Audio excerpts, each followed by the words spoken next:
بسم الله الرحمن الرحيم الحمد لله رب العالمين الصلاة والسلام على رسوله الكريم أشهد أن لا إله إلا الله وحده لا شريك له وأشهد أن محمدا عبده ورسوله نبينا محمد صلى الله عليه وسلم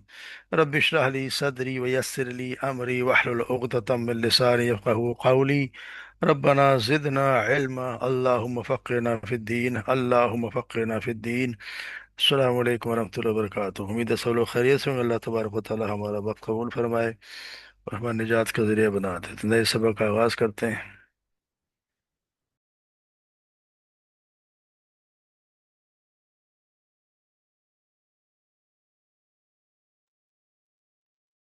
اعوذ باللہ من الشیطان الرجیم، بسم اللہ الرحمن الرحیم۔ الف لام میم، غلبت الروم فی ادنى الارض وهم من بعد غلبهم سيغلبون في بضع سنين لله الأمر من قبل ومن بعد ويومئذ يفرح المؤمنون بنصر الله ينصر من يشاء وهو العزيز الرحيم وعد الله لا يخلف الله وحده ولكن أكثر الناس لا يعلمون يعلمون ظاهرا من الحياة الدنيا وهم عن الآخرة هم غافلون۔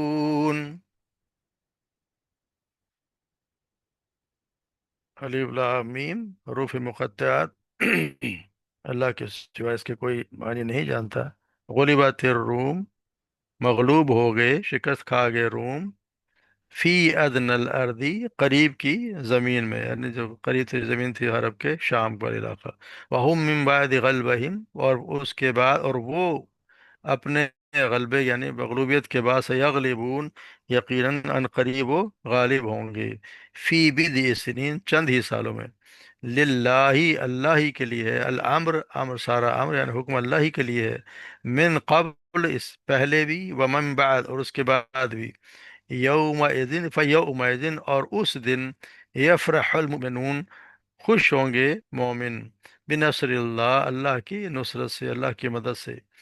ینصر من یشاء، وہ مدد کرتا ہے، من یشاء، جس کی وہ چاہتا ہے، وہو العزیز الرحیم، اور وہی ہے خوب غالب اور رحم فرمانے والا۔ وعد اللہ، یہ اللہ کا وعدہ ہے، لا یخلف اللہ وعدہ، اور نہیں خلاف کرتا اللہ وعدہ اپنے وعدے کا، ولیکن، مگر، اور لیکن، اکثر الناس، اکثر لوگوں میں سے، لا یعلمون، نہیں جانتے، یعلمون ظاہرا من الحیات الدنیا، وہ ظاہر کو جانتے، یعلمون وہ ظاہر کو جانتے، من الحیات دنیا کی زندگی میں، وہم عن الآخرت ہم غافلون، اور وہ آخرت سے، ہم وہی لوگ ہیں جو غافل ہیں، بالکل آخرت کے معاملے میں وہ غافل ہیں۔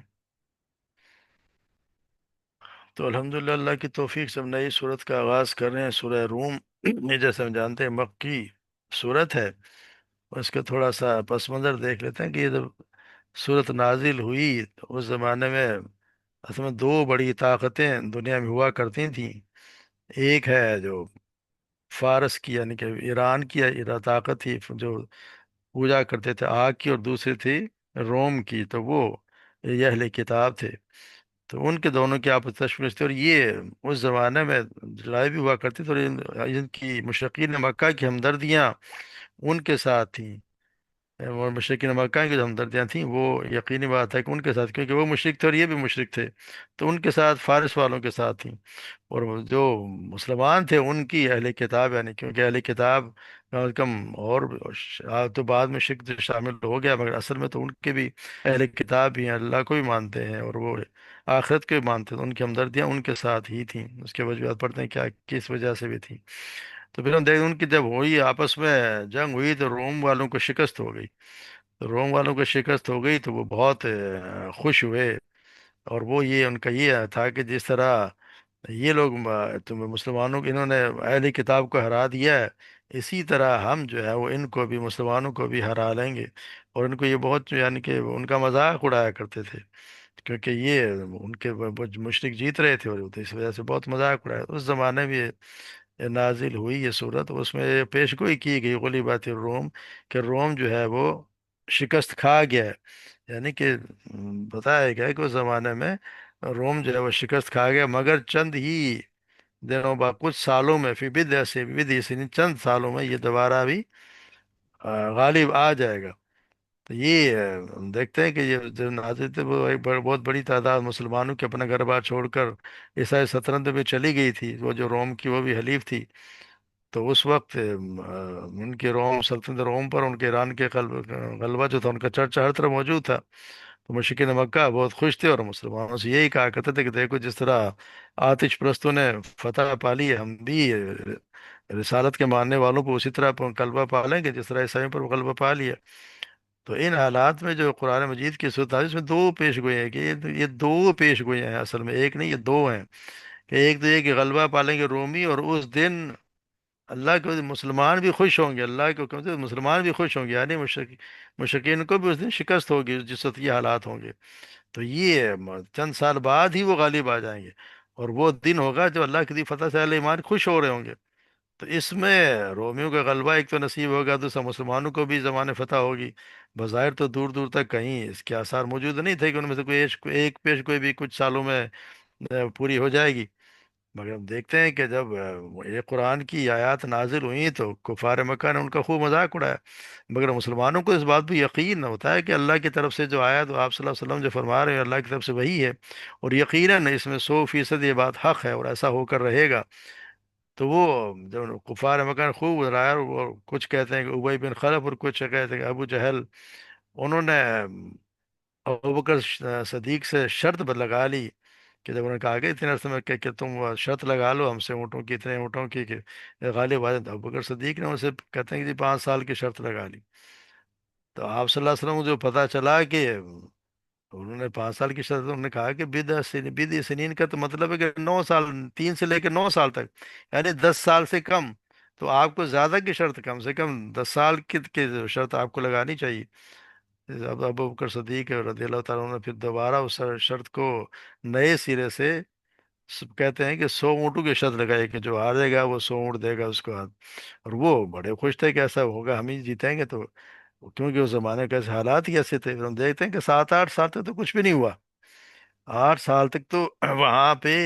ایسا ہوا ہی کچھ بھی نہیں، کیونکہ وہ رومی تو ہارتے جا رہے تھے، ہرکل جو ان کا تھا وہ یہ ایران والے تو وہاں سے لے کے اور ساری انہوں نے علاقے پہ قبضہ کر لیا، اور مصر پہ بھی جا کے قابض ہو گئے۔ اور اس زمانے میں پھر ہم دیکھتے ہیں کہ کوئی جب حالات نہیں تھے، اور اب وہاں سے آپ صلی اللہ علیہ وسلم بھی ہجرت کر کے 622 ہجری میں مدینہ منورہ تشریف لے گئے۔ پھر مگر ادھر پھر اس نے ہرکل جو تھا، ہرکلس، اس نے پھر خاموشی سے ایران والوں کے پیچھے سے اس نے حملہ کیا، اور پھر ان کے اس پہ قبضہ بھی کیا، اور مسیحیت کے جو مجوسیت کو بچانے کے جو گرجا ان کے جو زرتشت کا کہتے ہیں کہ جو پیدائش کی جائے، اس کو تباہ و برباد کر کے رکھ دیا۔ اور وہ نے پھر وہ اس نے یعنی اسے 624 میں پھر قبضہ کر لیا اس نے۔ تو یہی پھر آپ یہ دیکھیں کہ یہی سال تھا، وہ اللہ تبارک و تعالیٰ کی قدرت، کہ مسلمانوں کو بھی بدر کے مقام پر پہلی مرتبہ مشرکین کے مقابلے میں فیصلہ کن فتح نصیب ہوئی۔ تو اس طرح یہ دونوں پیش گوئیاں جو تھیں، جو سورہ روم میں یہ پہلے شروع میں کی گئی، وہ پوری کی پوری یعنی 10 سال کی مدت ختم ہونے سے پہلے پہلے بھائی وقت پوری ہو گئی، یعنی جس کا کبھی کسی کو گمان بھی نہیں تھا، تو کہ وہ دونوں پوری ہو گئی۔ پھر ہوا یہ کہ جب اس کے جو لواحقین یا اس کے جو وارث تھے، ابی بن خلف کے یا اس کے ابو جہل کے، انہوں کو اپنی ہار مان کر شرط کے اونٹ ابو بکر صدیق کے حوالے کر دیے۔ تو وہ انہیں لے کر آپ صلی اللہ علیہ وسلم کے پاس آئے، اور آپ نے پھر انہیں حکم دیا کہ انہیں صدقہ کر دو، کیونکہ شرط تو اس وقت لگی تھی جب شریعت میں جوئے کی حرمت کا حکم نہیں آیا تھا۔ اب جب کہ حرمت کا حکم آ چکا ہے، تو اس لیے ان حربی کافروں سے یعنی جنگل کافروں کی شرط سے مال تو لے لینے کی اجازت دے دی گئی، مگر ہدایت کی گئی کہ اسے خود استعمال نہ کریں بلکہ صدقہ دے دیں۔ تو اس کی پیش گوئی کے بعد اس میں کسی شک و شبہ کی گنجائش رہی نہیں کہ قرآن کی پیش گوئی بالکل سچی تھی، اور اس کے بعد بہت سے لوگ جو ہیں وہ اس پہ ایمان بھی لیا، یعنی مسلمان بھی ہو گئے۔ تو یہاں ہم دیکھتے ہیں کہ کہتے ہیں جیسے ابن عباس اور دوسرے صحابہ کرام فرماتے ہیں کہ روم اور ایران کی اس لڑائی میں مسلمان کی ہمدردیاں روم کے ساتھ اور کفار مکہ کی ہمدردیاں ہم جیسے دیکھا ہے ایران کے ساتھ ہی. اس کی وجوہات میں یہ بتایا کہ ایک تو ایران والوں نے ان کا جو وہ بھی آتش پرست تھے، یعنی اللہ کے سوا غیر کی بات کرتے تھے. دوسرا، اور مسلم یہ جو تھے وہ اہل کتاب تھے، تو کچھ بھی تو ان کے اس لیے ان کے ہمدردی ان کے ساتھ ہی کم سے کم اہل ایمان ہے، اہل کتاب ہیں، اللہ کی توحید کو مانتے ہیں، آخرت کے بھی قائل ہیں، وحی اور رسالت کو بھی مانتے ہیں، اور ان کا دین اپنے اصل کے اعتبار سے تو مسلمانوں کے دین سے ہی مشابہت رکھتا ہے. اور دوسری یہ کہ وجہ یہ بھی تھی کہ ایک نبی کے آنے سے پہلے جو لوگ بھی سابق نبی کو مانتے ہیں وہ اصولاً تو مسلمان ہی کی تعریف میں آتے ہیں. تو یہ لوگ عیسیٰ علیہ السلام کو مانا کرتے تھے، اور جب تک دوسرے نبی کے جو آنے والے کی دعوت ان تک نہ پہنچے تو وہ مسلمان ہی کہلاتے ہیں. تو ان تک دعوت تو نہیں پہنچا، آپ صلی اللہ علیہ وسلم نے کھلے عام دعوت کا اعلان ہی نہیں کیا تھا. تو اس لیے یہ بھی اب اس زمانے میں کہا جائے تو یہ بھی مسلمان ہی تھے، ایک وجہ یہ بھی تھی. دوسری یہ وجہ یہ تھی کہ اسلام کا جو آغاز ہوا تو ہم دیکھتے ہیں کہ عیسائیوں کی ہمدردیاں مسلمانوں کے ساتھ تھیں. اس طرح ہم دیکھتے ہیں کہ حبشہ میں بھی حالانکہ عیسائی وہ بادشاہ نجاشی عیسائی ہی تھا، مگر مسلمان جب گئے تو انہوں نے ان کا بہت بھرپور ساتھ دیا، ان کو اپنے یہاں ٹھہرایا بھی، اور مکہ والوں کی واپسی کے مطالبے کے بعد ان کے مطالبے کو ٹھکرا دیا اور مسلمانوں کو ان کے حوالے نہیں کیا. تو اس لیے یہ سارے ہمدردیاں ان کے ساتھ تھیں، اور پھر اسی وجہ سے ہی وہ خوش تھے. پھر وہ دن بھی آیا کہ پھر دونوں باتیں ٹھیک ہوئیں. وَهُمْ مِنْ بَعْدِ غَلَبٍ فِي بِضْعِ سِنِينَ، یعنی یہ وقت ہے 3 سے لے کے 9 تک. للہ امر من قبل ومن بعد، یعنی اللہ ہی کے لیے یہ امر ہے، یعنی کہ پہلے والا بھی جب ایرانی غالب غالب آئے تو اس بنا پر نہیں ہے کہ کوئی اللہ نہ کرے کہ ان کے مقابلے میں کوئی اللہ تبارک و تعالیٰ کو شکست کھا گئے. اور بعد میں جب رومی فتح ہوئے تو اس کا یہ معنی نہیں کہ اللہ تعالیٰ کو ان کو کوئی کھویا ہوا مقام مل گیا. امر اللہ کا ہی ہے، جس کو وہ اللہ ہی ہے، جس کو فتح پہلے دلا دیتا ہے، جس کو چاہتا ہے شکست دے دیتا ہے. تو اللہ کی فتح، اللہ کی نصرت سے ہی فتح حاصل ہوتی ہے. اور پہلے ان کو فتح دے دی، اور وہ بھی اس کی مصلیت کیا ہوتی ہے وہ اللہ ہی جانتا ہے، اس کسی کے سمجھ میں نہیں آتی. تو اس کا یہ مطلب نہیں ہے کہ کوئی اپنے غور زور سے کوئی اللہ پہ کوئی غلبہ حاصل کر سکتا ہو. وہ وہی ہے جس کو چاہتا ہے اٹھا دیتا ہے، اور جس کو چاہتا ہے گراتا ہے گرا دیتا ہے. تو اسی طرح بتایا کہ پھر یہ بتایا گیا یوم یفرح المؤمنون، اس دن جو مومن ہوں گے وہ خوش ہوں گے. سیدنا ابن عباس، ابو سعید خدری اور سفیان ثوری رضی اللہ تعالیٰ عنہم کا ان کا بیان ہے کہ ایرانیوں پر رومیوں کی فتح اور جنگ بدر مشرکین پر مسلمانوں کی فتح کا زمانہ ایک ہی تھا. اس لیے مسلمانوں کو یہ دوہری خوشی حاصل ہوئی ہے. کیونکہ یہ بات ہم دیکھتے ہیں کہ تاریخ سے بھی ثابت ہوتی ہے کہ 624 میں ہی وہ سال ہے جس میں جنگ بدر ہوئی، اور وہی وہ سال ہے جس میں ہرکولس نے ان کے زردشت کے پیدائش کی جگہ کو اس کو تباہ و برباد کر دیا، اور ایران کے سب سے بڑے آتش قدے کو اس نے مسمار کر دیا. تو اس سے بھی ثابت ہوتا ہے کہ وہی وہ وقت ہے جب دونوں طرف سے یعنی دو خوشیاں مسلمانوں کو، اس کی ان کے بھی وہ بھی خوش ہوئے اور مسلمان بھی اس سے خوش ہوئے بنصر اللہ کی مدد سے. اللہ تبارک و تعالیٰ ینصر من یشاء وهو العزیز الرحیم. اور اللہ تعالیٰ جس کو چاہتا ہے اس کی مدد کرتا ہے. اس کی یہ اللہ تعالیٰ کا یہ قانون ہے، جس کی چاہتا ہے مدد کرتا ہے، اس سے کوئی کیا مصلحت ہے انسان کی سمجھ میں نہیں آتی. تو یہ اللہ ہی ہے جس کی چاہتا ہے مدد کرتا ہے، اور جس کو چاہتا ہے وہ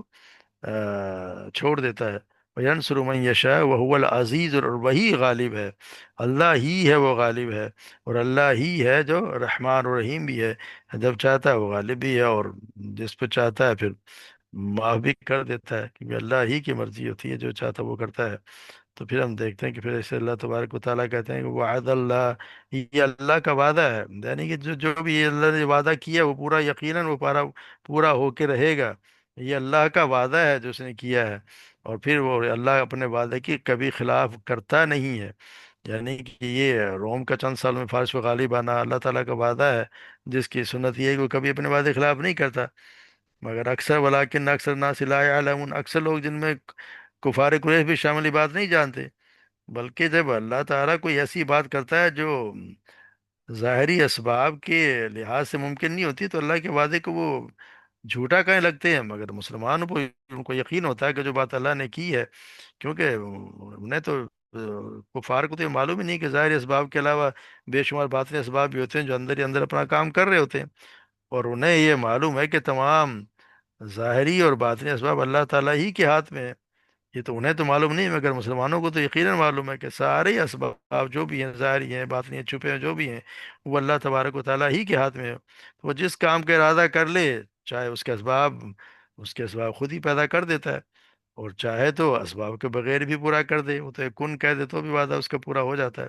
تو یہ اللہ تبارک و تعالیٰ کی ہی ساری اسی کی مرضی ہوتی ہے جو کچھ ہوتا ہے۔ پھر یہ بھائی بتائے لا یا لبون ظاہر من الحیات الدنیا، وہ تو دنیا کے ظاہری وہ کو ظاہر اسی کو جانتے ہیں، یعنی کہ یہ دنیا کی ظاہری چیز کو اسی کے لیے سارے تک وہ دو کرتے ہوتے ہیں، ان کا کھانا پینا، دوڑ دھوپ، پہننا، ہر قسم لذت و رسائل کا سامان زیادہ زیادہ اصول کے لیے ہے، وہ دنیا کی زندگی کے بعد یعنی اس کی جو اصل حقیقت ہے دنیا کی زندگی کی، اس کی طرف تو چند توجہ دیتے نہیں۔ یہ دنیا کی زندگی کیا ہے؟ چند روز کی زندگی، اور پھر ہم دیکھتے ہیں یہ تو کھیل تماشا ہے۔ اللہ تبارک و تعالیٰ نے اس کو تو ہمارے لیے ایک امتحان بنایا گیا، امتحان کی جگہ ہے۔ اور آپ نے جیسے فرمایا کہ دنیا تو مومن کے لیے اس طرح جیسے قید خانہ ہے، ہم تو مسافر کی حیثیت سے یہاں بھیجے گئے ہیں کہ کچھ وقت کے لیے ٹھہر لو، پھر آگے سفر تو تمہاری منزل تو کوئی اور ہے۔ اسی لیے مگر یہ لوگ مومن عن الآخرت وہ اپنے طرف سے غافل ہیں، آخرت سے تو بالکل ہی غافل ہیں، یعنی انہیں اس کی کوئی فکر ہی نہیں کہ وہاں اپنے پیدا کرنے کے سامنے پیش ہونا ہے۔ ساری تگ و دو 24 گھنٹے اس دنیا کے لیے لگے ہوئے ہیں کہ جس میں جو کچھ کمال سے جتنے عیش و آرام کا سامان کما لیں، جتنا پیسہ اکٹھا کر لیں، جتنے اچھی سے اچھی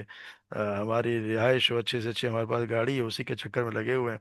مگر اس میں جہاں پہ ہم نے سارے اس سے بہت زیادہ کچھ بھی اس دنیا کی حیثیت اس کے مقابلے کچھ بھی نہیں ہے، ایک قطرہ پانی کی طرح ہے۔ تو اس کے لیے مگر اس آخرت کی زندگی جو ہمیشہ کی زندگی ہے، ہم پڑھائیں ہائے وہ ہی الحیوان، تو وہ زندگی ہے، وہ اسی کے لیے، اس سے یہ غافل ہے۔ یعنی دنیا کی زندگی کے تو ظاہر کچھ حصے کو جانتے ہیں، کیونکہ ہم دیکھتے ہیں کہ کفار نے تو بڑی ایجادات بھی کی ہیں، بری بحری، آپ دیکھیں فضائی سواریاں، تیل کے وہ جتنے سائنس کے کام کیے ہیں وہ زیادہ تر انہی کا کام ہے۔ ہمارے یہاں تو آج کل ہم تو کچھ بھی نہیں بنا رہے، سب کچھ ہم ان سے لے رہے تھے، اور وہی سائنس میں ترقی کرتے جا رہے ہیں۔ تو دنیاوی ترقی میں تو بالکل وہ سب کچھ آگے سے آگے جا رہے ہیں، مگر آخرت کے امور میں کبھی توجہ دیتے ہی نہیں ہیں۔ تو نوز کا یہ مثال یہی ہے کہ ان کو پھر ہونا یہ چاہیے کہ جو شخص آخرت کی زندگی کو ترجیح دے گا، اصل میں تو عقل مند وہ ہے۔ یہ نہیں کہا جاتا کہ یہ یہاں اس کے لیے تقدو نہ، اس کو بھی کریں، مگر اتنا کریں جتنی ضرورت ہے، سارا وقت اسی پہ صرف نہ کر دیں، اس پہ کریں، زیادہ وقت اس پہ لگائیں، زیادہ تقدو ہماری جدوجہد اس کے لیے ہونی چاہیے جو زیادہ زندگی ہم نے گزارنی ہے۔ کافروں کی طرح نہیں کہ وہ ظاہر زندگی کو تو دنیا کی زندگی میں تو بے شمار ان کی بہت زیادہ کہہ دیں کہ معلومات ہوں جتنی بھی، مگر اگر آخرت کے حکم میں کچھ بھی نہیں ہے تو پھر جیسے ہمارے یہاں کے جتنا انسان کچھ بھی کر لے، اگر اس کے بعد کوئی علم نہیں ہے اور قرآن کا علم نہیں ہے اور قرآن کو وہ کچھ بھی نہیں سمجھ رہا، نہ اس پہ کوئی عمل کرتا ہے، تو وہ بالکل جاہل ہے۔ تو یہاں پہ بھی یہی بتایا جا رہا ہے کہ یہ ایسا نہیں ہونا چاہیے کہ دنیا کی ظاہری زندگی میں تو جس دنیا کی زندگی کا سب کچھ جانے اور آخرت کے لیے غافل ہو جائے۔ اللہ تبارک و تعالی ہمیں بھی آخرت کی فکر کرنے کی توفیق دے، اور ہمیں اس پہ عمل پیرا کرنے کی توفیق بھی دے اور ہمت بھی دے، کہ اصل تو اللہ نے توفیق تو اسی نے دینی ہے۔ جب اللہ تعالیٰ توفیق دے گا اور ہمت دے گا تو انشاءاللہ سب کو کام، یہ بھی اللہ کی طرف سے توفیق ہے۔ ہمیں یہ سود قرآن پڑھ رہے ہیں، ہمارا اس میں کوئی کمال نہیں ہے، یہ اللہ تبارک و تعالیٰ کی توفیق ہی ہے کہ وہ ہمیں کہنے کہ ہمیں چن لیا، کہ ہمیں خوش ہونا چاہیے کہ اب اس کی خطاب کا، ہم اس کا علم حاصل کرنے کی کوشش کر رہے ہیں۔ اور اللہ تبارک و تعالیٰ انشاءاللہ یہ ہمارا ہی جتنے بھی ہے، جیسے ہم پڑھ رہے ہیں پیچھے جو بھی اس کی سبیل آنا ہے، اس کی طرف جانے کی کوشش کرے، اس کی جدوجہد کرے گا، کوشش کرے گا، تو اللہ تبارک و تعالیٰ اس کی یقینی بات ہے قدردانی بھی کرے گا۔ تو اللہ تبارک ہمارے وقت قبول فرما اور ہمارے نجات کا ذریعہ بنا دے۔ وما علینا الا البلاغ۔